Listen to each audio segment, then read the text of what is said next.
Start करते हैं नया drama my sassy girl episode number 1। तो एपिसोड 1 की स्टार्टिंग में हम देखते हैं जिनझेऊ नाम का एक शहर का सीन, जहाँ पे हम देखते हैं एक लड़की, इनका नाम मिस लू है। तो मिस लू जो होती है ये एक कहानी कारक है और ये एक कहानी सुना रही होती है। यहीं पे हम देखते हैं कि एक मूर्ति होती है जो कि मूर्ति को मैच मेकर माना जाता है, मतलब यहाँ पे लोग आकर शादियाँ किया करते हैं। मिस लू जो कहानी सुना रही होती है दर्दनाक सैड स्टोरी होती है, जिसमें वो बता रही होती है कि प्रेमी गलत था और प्रेमिका बहुत ही ज्यादा सही हुआ करती थी। हम देखते हैं कि ये कहानी सुनकर सभी लोग यहाँ पे चिंतित होते हैं। दूसरी तरफ हम मैच मेकर वाली मूर्ति को देखते हैं जिसके आंखों से लाल कलर का खून बहने लगता है। ये लोग कहते हैं कि मैच मेकर रो रहे हैं, इसका मतलब ये है इनकी कहानी सचमुच में बहुत ही ज्यादा दर्दनाक है। जिसके बाद से मिस लू अपनी किताबें दिखाते हुए बोलती हैं कि ये किताबें मैंने लिखी है और इसकी बहुत सारी प्रतियां हैं, तो आपको किसको किसको ये किताबें चाहिए आकर ले जाएं अच्छे दामों में। यहाँ पे सभी लोग बहुत ज्यादा भीड़ लगा देते हैं और ढेर सारी किताबें इनकी खरीदने लगते हैं, मतलब बहुत सारे लोग इनकी किताबों को खरीद रहे होते हैं। दूर हम देखते हैं कि यहाँ पे एक लड़का होता है जो कि इनकी किताबों को पढ़ रहा होता है, मतलब वो कह रहा होता है कि मैंने आखिर में उसे ढूंढ ही लिया। यहाँ पे हम देखते हैं कि एक आदमी आता है और वो कहता है मिस लू से कि मिस लू क्या आप लोगों को मूर्ख बना रही है, मतलब ऐसी बेतुकी कहानी आखिर कौन सा लड़का पढ़ता होगा। मिस लू की नजर जाती है दूर एक लड़के पे जो कि इस किताब को पढ़ रहा होता है, तो मिस लू कहती है कि देखो वो लड़का है जो कि मेरा किताब पढ़ रहा है, मिस्टर क्या मैं आपका चेहरा देख सकती हूँ, मुझे आपसे बात करनी है। यहाँ पे मिस्टर इसके करीब आते हैं और कहते हैं कि फाइनली मैंने तुम्हें ढूंढ लिया। तो इनका नाम है मिस्टर लिंग और ये जिनझेंग में मिस्टर परफेक्ट के नाम से जाने जाते हैं। जैसे ही इन्हें मिस लू देखती हैं तो उनका चेहरा तो उदास ही हो जाता है, मतलब आज मैंने किसका शकल देख लिया।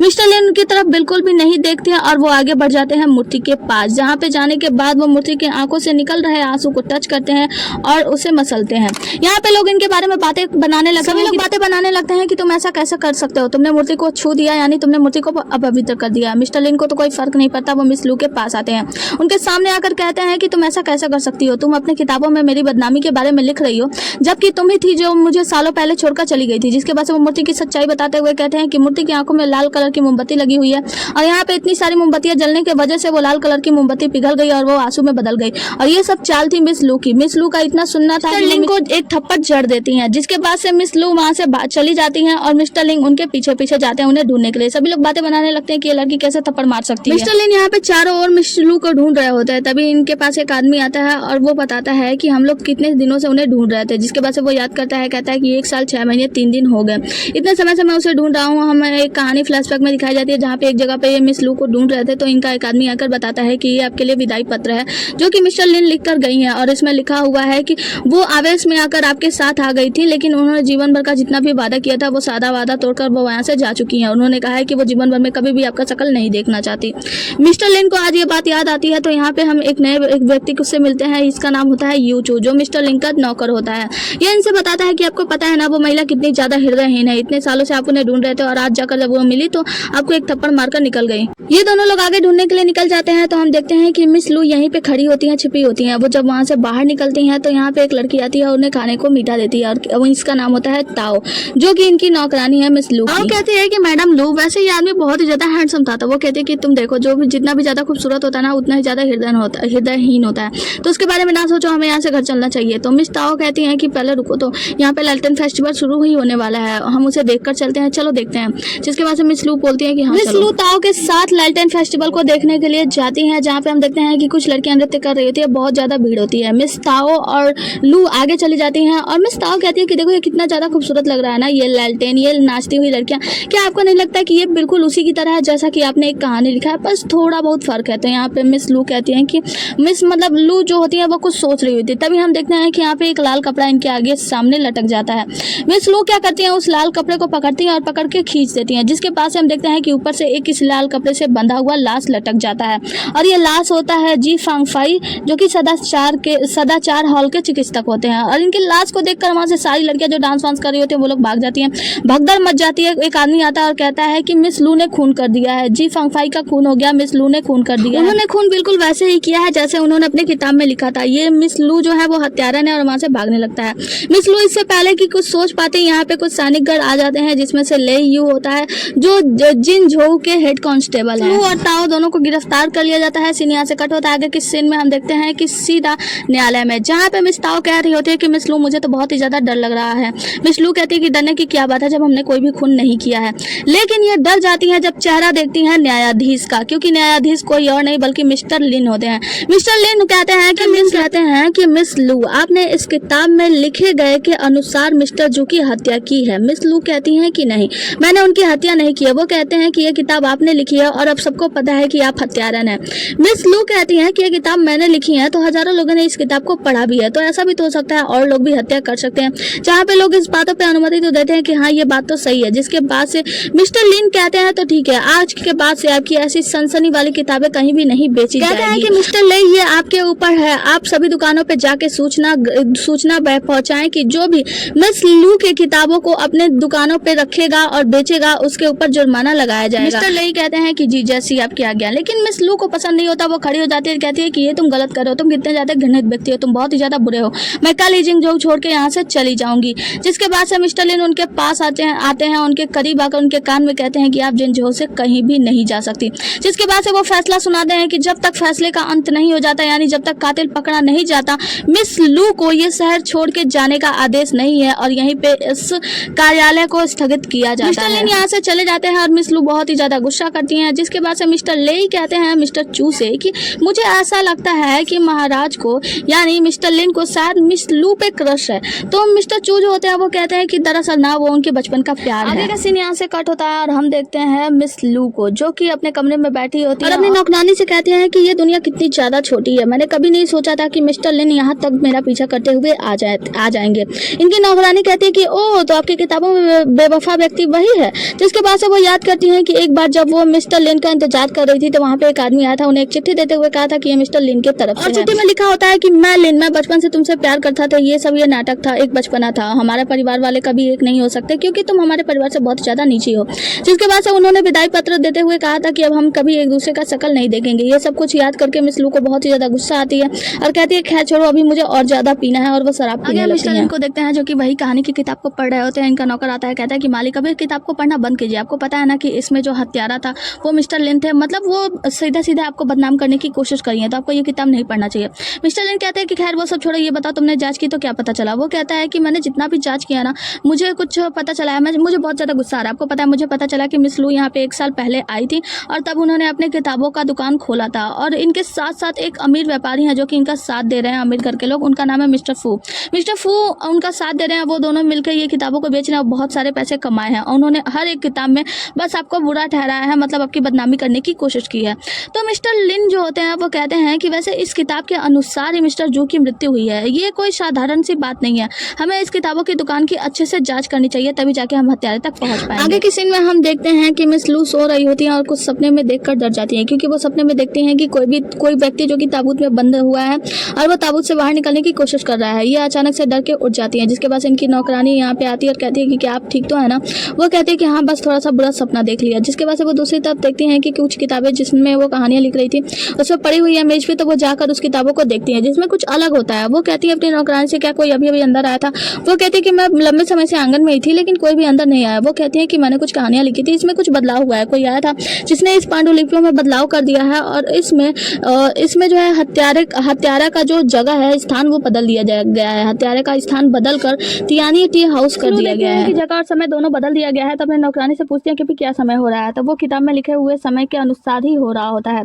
तो वो बताती हैं, तो मिस लू जो होती है वहाँ से तुरंत से भागने लगती हैं। उनकी नौकरानी पूछती है कहाँ जा रही है। वो कहती है बहुत जरूरी काम है। जिसके बाद से हम बाहर मिस्टर लिन को देखते हैं जो कि अपने नौकर के साथ यहीं पे आ रहे होते हैं और वो देखते हैं कि मिस लिन कहीं जा रही है, मिस लू कहीं जा रही है। तो वो कहते हैं कि चलो उनका पीछा करते हैं और वो लोग पीछा करने लगते हैं। मिस लू उसी टी हाउस में पहुंच जाती हैं जहाँ पे वो चुपके से जाती हैं और देखती हैं बिल्कुल वैसा ही ताबूत जैसा उन्होंने सपने में देखा था और जैसा अपने कहानी में लिखा हुआ था।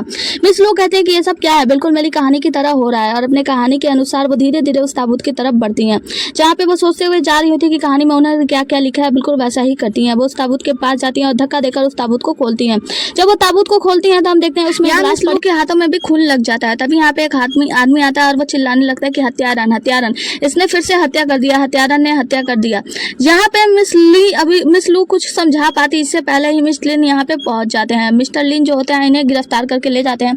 आगे की सीन में हमें दिखाया जाता है कि इन्हें बांधे होते हैं मिस्टर लिन और कहते हैं कि अच्छा तो तुमने हत्या की है। वैसे इतने बड़े शहर में अगर मैं एक कहानीकार को चांद से भी मार दूं तो आपको पता है ना, किसी को पता नहीं चलेगा।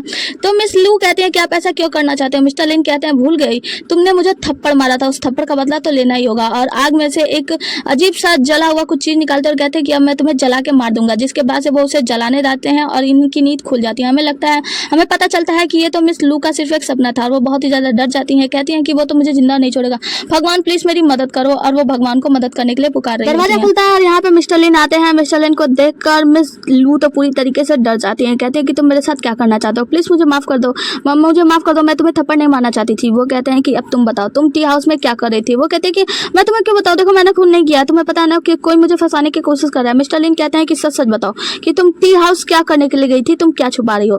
मिस लू कहती है कि दरअसल बात यह है कि मैंने देखा किसी ने मेरी कहानी में बदलाव कर दिया है, जगह को और समय को बदल दिया है। तो वो कहते हैं कि अच्छा तो चतुराई से तुम वो सब देखने के लिए गई थी कि वहाँ पे क्या हो रहा है, और तुमने गलती से वहाँ पे किसी के लाश को पा लिया है ना। तो मिस लू कहती हैं कि देखो आप बहुत ज्यादा समझदार हो, मुझे पता है, आप सच्चाई का पता लगा लो ना, मैंने खुद नहीं किया, बस इतने मेरी बात पे विश्वास करो। मिस्टर लिन कुछ कहते नहीं है, उनके तरफ बढ़ते हैं और दीवार पे हाथ लगा देते हैं और उनको दीवार पे के तरफ पुश करते हैं और कहते हैं कि अब मुझे बताओ फू वेन वान कौन है। तो वो कहते हैं फू वेन वान, जिसके पास उनका नौकर आता है और कहता है कि बाहर मिस्टर फू आए हैं। हम मिलते हैं मिस्टर फू से जो कि जीजो के धनी व्यापारी हैं। मिस्टर फू मिस्टर लैन से मिलते हैं और कहते हैं कि कृपया मेरी मंगेतर को बचाइए, मेरी मंगेतर ने कोई भी कत्ल नहीं किया है। वो उनसे कहते हैं कि मिस्टर लैन कहते हैं कि अच्छा तो आपकी मंगेतर, वो कहते हैं कि हाँ वो मेरी मंगेतर, हमारी मंगनी हो चुकी है। मिस्टर लेई कहते हैं ओहो तो ये लव ट्रायंगल है। मिस्टर लिन उनकी तरफ देखते हैं लेकिन फिर जाकर अपनी सीट पे बैठ जाते हैं, जिसके बाद से हम देखते हैं मिस्टर लिन को ढेर सारे पैसे देते हुए कहते हैं कि मेरी मंगेतर को बचाइए, मुझे पता है कि वो बहुत ही ज्यादा नाजुक है, वो इतनी अच्छी अच्छी कहानियां लिखती हैं, कुछ लोग हैं जो उनसे जलस होते हैं, इसीलिए उन्होंने उसे फंसाने की कोशिश की होगी। मिस्टर लिन कहता है तो अच्छा तो आप मुझे रिश्वत देने की कोशिश कर रहे हैं। तो मिस्टर लेई से कहते हैं कि मिस्टर लेई जल्दी से मुझे रिश्वत देने के जुर्म में। मिस्टर फू को गिरफ्तार करने के लिए दो सैनिक आते हैं तो मिस्टर फू चिल्लाते हैं कि अगर आप मुझसे मांगे तो मैं सोने चांदी कुछ भी दे सकता हूँ, लेकिन मिस्टर लिन तो सुनने को तैयार नहीं होते हैं, जिसके वजह से मिस्टर लिन जो होते हैं से कहते हैं कि बताओ कि शवों की जांच करने वाले का पता चला, मतलब कोई आया पोस्टमार्टम करने के लिए। तो यहाँ पे मिस्टर लेई जो होते हैं वो कहते हैं कि अभी तक वो पहुंचा नहीं है। तो मिस्टर लिन अपने मन में सोचते हैं कि ऐसा लगता है कि मुझे खुद जाकर शवों का पोस्टमार्टम करना होगा, सच्चाई का पता लगाना होगा। मिस्टर लिन जाके शवों की जांच करते हैं, जहाँ पे मिस्टर लिन बताते हैं कि इन दोनों की मौत उस वजह से नहीं हुई थी, मतलब इन दोनों के मौत के कारण मिस लू को फंसाया गया है और इन दोनों की मौत चाकू मारने से हुई है, इन दोनों के शरीर पे चाकू मारने का निशान होता है। तो यहाँ पे उनका नौकर कहता है कि इसका मतलब ये है कि मिस लू ने हत्या नहीं की है। तो मिस्टर लिन कहते हैं कि मुझे पहले से पता था कि उसने हत्या नहीं की है, मुझे बस जल्दी से सच्चाई का पता लगाना होगा और उस असली हत्यारे को सामने लाना होगा। हम कांस्टेबल मिस्टर लियू को देखते हैं जो कि एक सैनिक के साथ बैठ के इंतजार कर रहे होते हैं पोस्टमार्टम करने वाले का, मतलब हाँ जो पोस्टमार्टम करने वाला नया व्यक्ति होता है वो आने वाला होता है। ये लोग कहते हैं कि हम लोग 4 घंटे से यहाँ पे बैठ के इंतजार कर रहे हैं। मिस्टर लियू कहते हैं कि 4 घंटे हो गए, वो अभी तक यहाँ पे नहीं गया, हम लोग उसका इतने समय से इंतजार कर रहे हैं, वो अपने आप को समझता क्या है, हमें यहाँ पे नहीं रुकना चाहिए, हम लोग यहाँ से चलते हैं। ये लोग जाने लगते हैं तो ये लोग देखते हैं कि एक चोर किसी स्त्री का कुछ सामान चोरी करके भाग रहा होता है, वो स्त्री उनके पीछे पीछे भाग रही होती है। मिस्टर लियू जाते हैं उसकी मदद करने के लिए, उस चोर को पकड़ने। मिस्टर लियू उस चोर के पीछे भागते हैं, हम देखते हैं कि बड़े स्टाइल से उस चोर का पीछा कर रहे होते हैं, मतलब स्केटिंग बोर्ड के टाइप का मतलब कुछ कर रहे होते हैं। ये उसके पीछे भागते हैं, हम देखते हैं कि यहाँ पे एक लड़की आती है जो उड़ते हुए उस चोर को मार के गिरा देती है, और यहाँ पे मिस्टर लियू जो होते हैं ना वो उसके पीछे भाग रहे होते हैं, तो ये अपने आप को कंट्रोल नहीं कर पाते और ये जाकर उस लड़की के ऊपर ही गिर जाते हैं। ये लड़की उड़ती है और बहुत ज्यादा खूबसूरत होती है, तो इसका नाम होता है गोंग, और ये जो गोंग है ना वो पोस्टमार्टम करने वाली महिला है। यहाँ पे लियू की नजरें मिस गोंग से हट नहीं रही होती हैं। मिस गोंग देखती हैं कि उसके हाथ में बोर्ड लगा हुआ है, वो कहती है कि क्या तुम लोग यहाँ पे पोस्टमार्टम करने वाले को ढूंढने के लिए आए हो।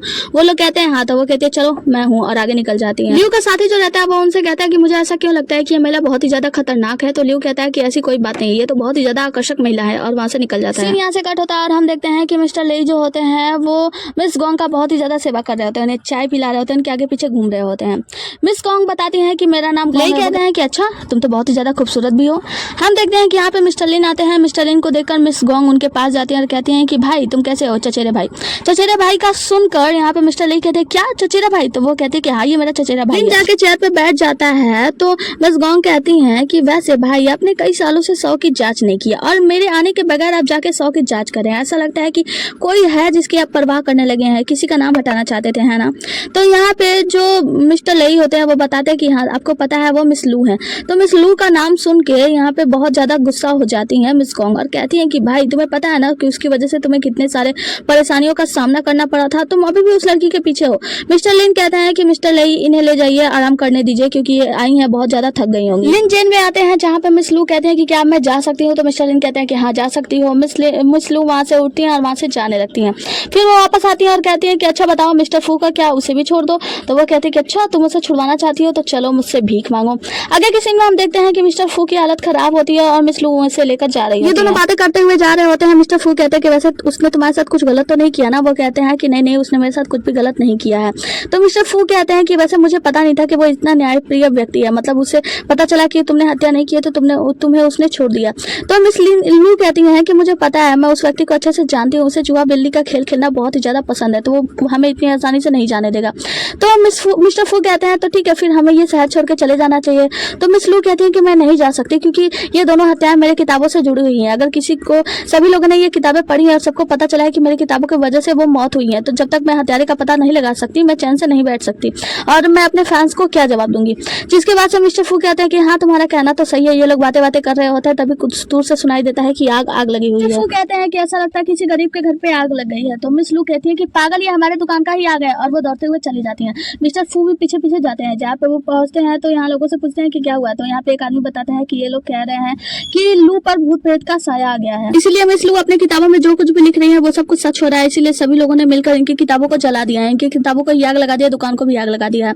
मिस लू को बहुत ज्यादा बुरा लगता है, कहती है कि मेरी कहानी की किताबें कहाँ हैं। उनकी नौकरानी बताती है अंदर। तो मिस लू अंदर आग में घुस जाती है।